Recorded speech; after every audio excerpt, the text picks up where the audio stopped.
Hodge, and today I'm going to talk about how the use of text structure contributes to the author's purpose.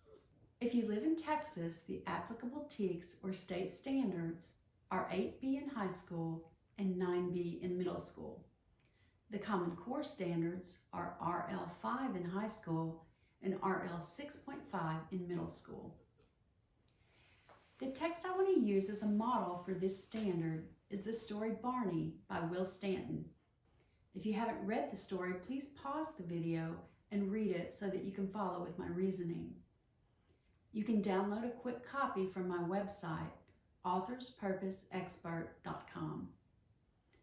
As we begin the story, we notice that it starts with a date and we see subsequent dates. I would ask my students how this story looks different from most stories they read and what it means.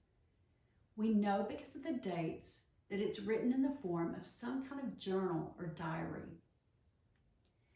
I would then ask my students, what kind of things would you expect to see in a journal?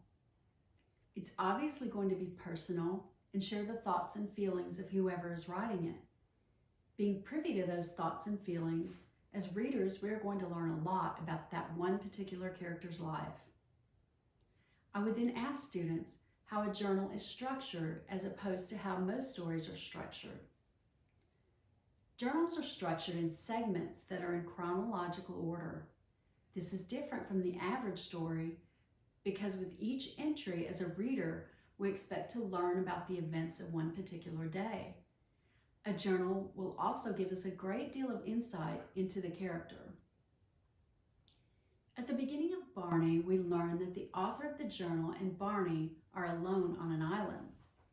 We also learn that a man named Taylo has been fired for apparently trying to poison Barney.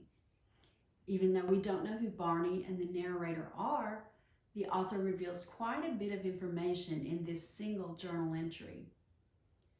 The story continues through a series of 6 entries, which span over a period of 12 days. The journal entries show the progression of the events on the island. The last entry, unlike the others, is filled with misspelled words and a request that anyone reading this journal bring only female rats to the island and leave it undisturbed. At this point, the reader infers that Barney has killed his trainer and is impersonating him in his journal. After having students read the story and discussing it with them, I would ask them what message the author was trying to convey. The author's message is that mankind should beware of the progress of science.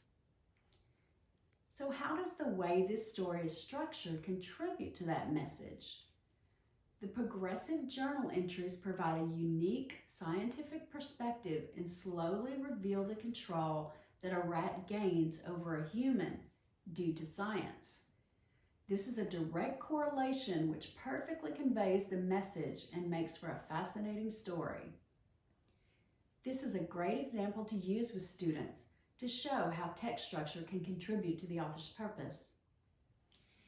To make this story easier for students to understand, I put it in a format where they can summarize the entry from each day. This helps them more clearly see the involvement of Barney, which is a crucial part of the author's message. If you'd like a copy of this summary chart along with higher level thinking questions, a vocabulary activity, and suggested writing activities, you can find them at my store on Teachers Pay Teachers. Karen Rohach, Author's Purpose Expert. You can find many other stories which will help you teach students how text structure can contribute to an author's meaning, as well as covering all the other reading standards. So keep practicing and you too can become an Author's Purpose Expert.